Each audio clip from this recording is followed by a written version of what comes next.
ए भगवान् साथीहरू जहिले पनि यो मिसिन छ नि चेन्सो मिसिन जहिले पनि किन यो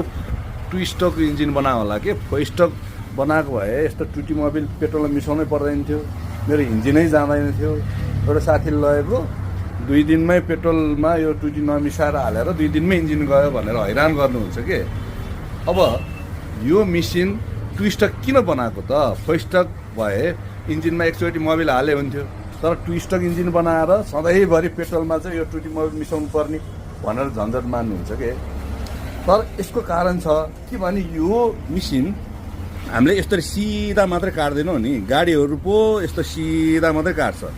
हिँड्छ गाडीहरू बाइकहरू सिधा मात्रै हिँड्छ गाडीहरू चाहिँ तपाईँको सिधा मात्रै हिँड्छ उत्तान पारेर हिँड्दैन होइन कोल्टे पारेर हिँड्दैन त्यही भएर फोर स्टक इन्जिन हुन्छ चाहिँ इन्जिन अब डिजलमा मोबिल मिसाउनु पर्दैन पेट्रोलमा मोबिल मिसाउनु पर्दैन होइन तर यो